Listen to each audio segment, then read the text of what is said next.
Bom, agora vamos conversar um pouco sobre como organizar todas essas tarefas do Scrum ou do Kanban de uma forma que seja coerente a execução e que as pessoas consigam entender o que é cada tarefa e cada tipo de tarefa. Né? A gente falou do Scrum, né?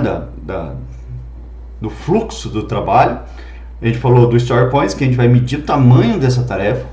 E aí é importante a gente entender o conceito de hierarquia dessas tarefas. Então, a gente normalmente, isso é livre, tá? Mas normalmente o pessoal utiliza uma estrutura inicial como épico, tá? O épico, ele é uma coisa grande, ele agrupa, é como se fosse um livro, né? Um livro épico. E ele tem capítulos, né? Que são as histórias dos usuários, que é o User Story. E aí a gente, dentro de User Story, a gente tem subtarefas. Então vamos pegar um contexto para explicar melhor. A gente tem uma campanha de Natal para fazer. Isso é um épico, né? Campanha de Natal. Quais são as histórias que a gente tem que executar? Nós temos que executar o material de merchandising, a gente tem que colocar a comunicação em rádio, fazer a negociação dos promocionais, conseguir espaço em loja, a gente precisa pensar negociações de espaço para conseguir colocar esses promocionais. Então, eu já tenho aí algumas histórias grandes, né? Então, na hora que eu desdobro isso, né, vou pegar uma história dessa grande, que é conseguir espaço, né? Eu tenho várias tarefas que quebram isso daqui, subtarefas. Então, do Natal eu tenho negociar pontos.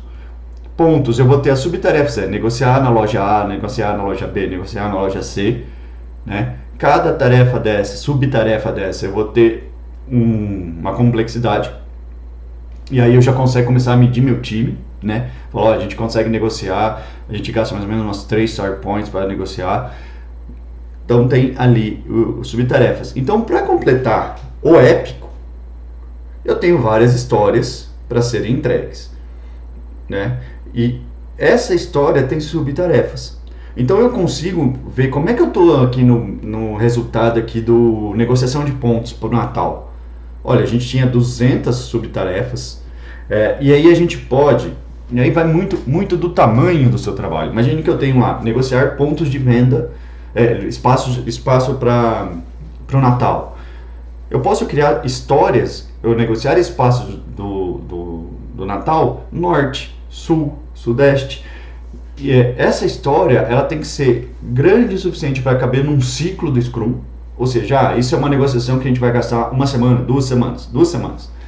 E eu vou colocar a quantidade de negociações possíveis dentro dessa semana. Então, tá vendo como você consegue planejar? Eu sei quantos Story Points o meu time entrega. O que eu tenho de força. E aí, imagine você ter um time enxuto, o pessoal quer que você entregue 200 Story Points e você tem uma equipe que entrega 100. Você não vai entregar, né?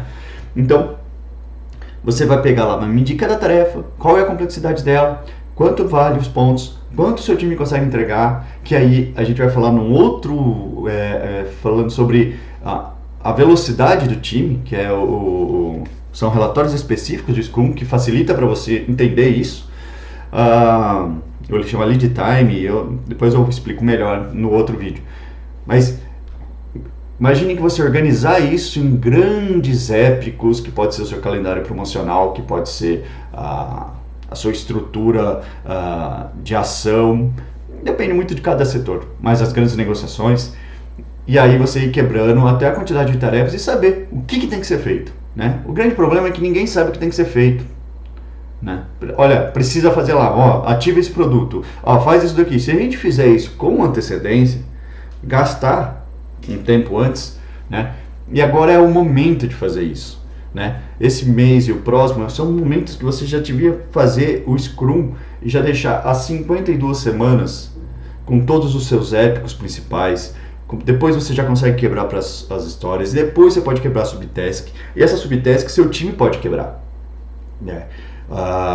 Então, vale a pena. Eu vou deixar um link aqui de um artigo da Atlassian, que é uma empresa de software que explica melhor até do que eu, sobre Épico, Story e Subtask. E tem Task também, que é uma coisa que não é uma história, mas é um processo básico que você precisa fazer. Pedir a nota. Então, e aí, mas é interessante vocês conseguirem entender a possibilidade de usar Scrum dentro do trade marketing, tá bom? Até mais, pessoal.